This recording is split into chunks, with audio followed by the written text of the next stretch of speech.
देखिए नौका विहार में सुमित्रानंदन पंत बता रहे हैं, कह रहे हैं शांत स्निधि ज्योत्सना उज्ज्वल अपलक अनंत नीरो भूतल सकत सैया पर दुग्ध धवल तनवंगी गंगा ग्रीष्म विरल लेटी है शांत क्लांत निश्चल तापस बाला गंगा निर्मल ससमुख से दीपित मृदु करतल लहरे उर पर कोमल कुंतल गोरे अंगों पर सियर सियर लहराता तार तरल सुंदर चंचल अंचल सा नीलांबर साड़ी की सुकरण से जिस पर सस की रेशमी विवाह से भर सिमटी है वर्तुल मधुर लहर।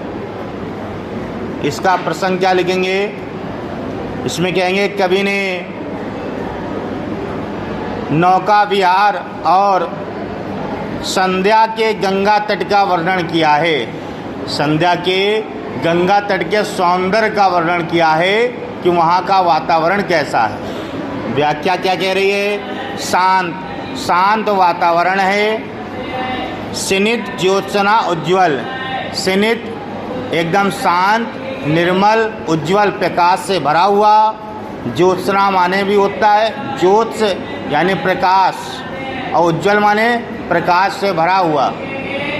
तो वही यहाँ कह रहा शांत और निर्मल प्रकाश से भरा हुआ।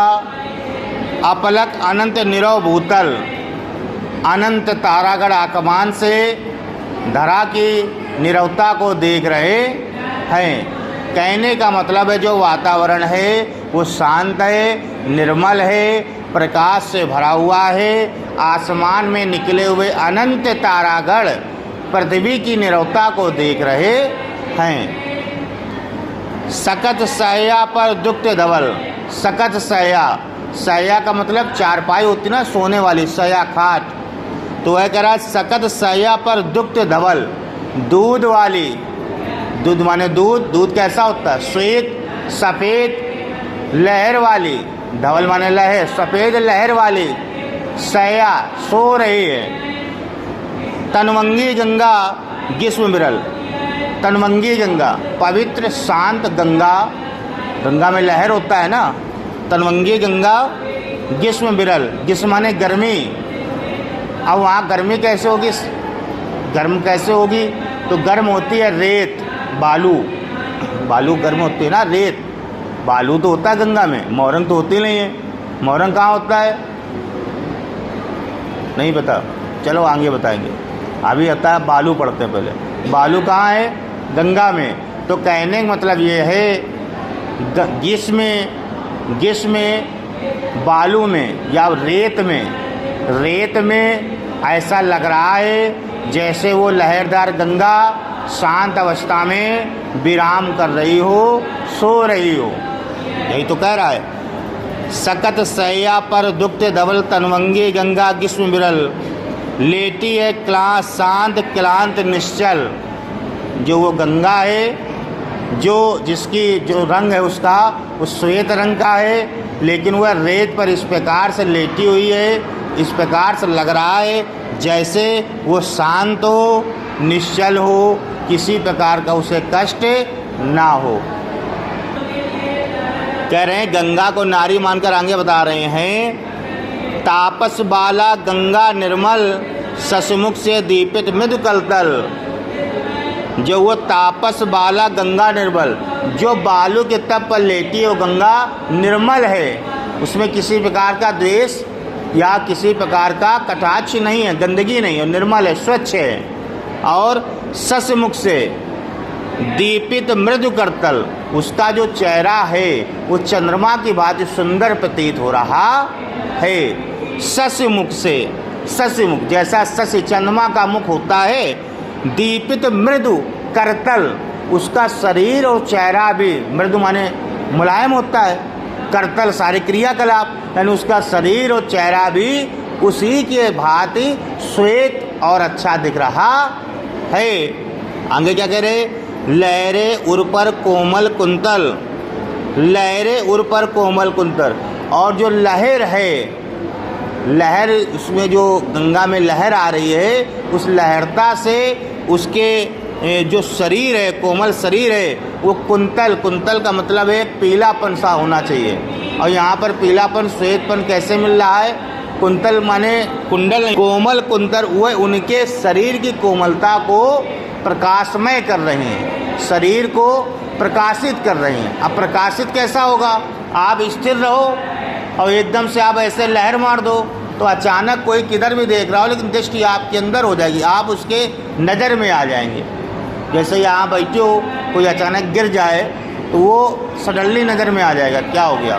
तो अचानक यहाँ लहरों होने से गंगा का वास्तविकता समझ में आ रहा है, उसकी निगाह कभी पर पड़ रही, इसलिए यहाँ पर बताया है लहरें। और क्या कह रहा है? गोरे अंगों पर सियर सियर लहराता तार, तरल सुंदर चंचल अंचल सा नीलांबर। गोरे अंगों पर, उसका जो ऊपर बता ही दिया है दुग्ध धवल, तो उसका जो शरीर है गोरा, वो शरीर पर सियर सियर जो लहर आ रहा है धीरे धीरे, उस लहर पर तार तरल सुंदर, जो तारागढ़ का बिंब पड़ रहा है। आसमान में तारे हैं, ज़मीन में गंगा है, प्रतिबिंब भी बनेगा, तो जो उसके शरीर पर प्रतिबिंब बन रहा है उसकी अभिलेखा बता रहा है। चंचल अंचल सा नीलंबर, तो जो नीला अंबर है वो धरती पर गंगा के आंचल पर ऐसा प्रतीत हो रहा है, वो तारागढ़ का जो प्रतिबिंब बन रहा है गंगा के आंचल पर या गंगा नदी पर, वो ऐसा दिख रहा है जैसे साड़ी की सिकरण से जिस पर सस की रेशमी विवाह से भर।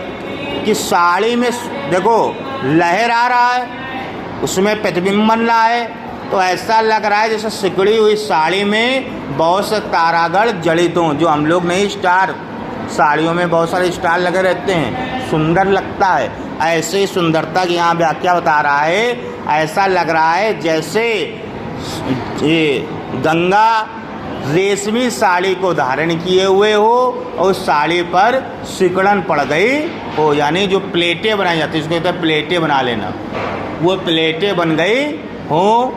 लास्ट लाइन कह रहा है सिमटी है वर्तुल मृदुल लहर, और वो सारी लहर उसी मृदुल यानी मृद शरीर में सिमट से गई हो, ऐसा यहाँ पर प्रतीत हो रहा है। अब पूरे का अर्थ क्या होगा? पूरे का अर्थ ये निकलेगा, शांत निर्मल प्रकाश से भरा हुआ वातावरण है, आसमान में अनंत तारेगढ़ निकले हुए हैं जो धरातल की नीरवता को देख रहे हैं।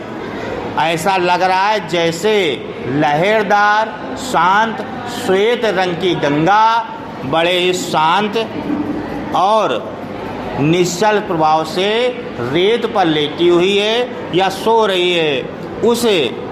उस बाला की, उस सुंदरी की, जो निर्मल गंगा, उस सुंदरी का मुख चंद्रमा के समान सुंदर लग रहा है, और बीच में जो लहर आ रही है, प्रकाश कम पड़ने के कारण कहीं कहीं प्रकाश पड़ रहा है, कहीं कहीं नहीं पड़ रहा है, तो वो लहर पड़ने के कारण उनके केस के भांति भी। अब यहाँ पर ये भी देखो एक लाइन जोड़ सकते हैं, वो पहली वाली लाइन इसी में ससमुख से देपित मृदु करतल, जो लहर आ रहा नीचे लहर उर पर कोमल कुंतर, उनके शरीर पर वो लहरें केस के भांति भी प्रतीत हो रही हैं, जैसे उनके लंबे लंबे बाल हों, बाल भी लहरदार होते हैं। अब आगे और लिखेंगे, उनके गोरे शरीर पर जो लहर पड़ने के साथ साथ तारोगढ़ का प्रतिबिंब पड़ रहा है, वह उनके आंचल पर इस प्रकार से प्रतीत हो रहा है जैसे वह रेशमी साड़ी को धारण किए हुए हों और उस साड़ी में प्लेटें पड़ गई, यानी सिकुड़न सी आ गई हो। ये सारा शरीर, ये सारा लहर मृदुल शरीर के सिकुड़न में सिमट सा गया हो, ऐसा यहाँ पर कवि बता रहा है।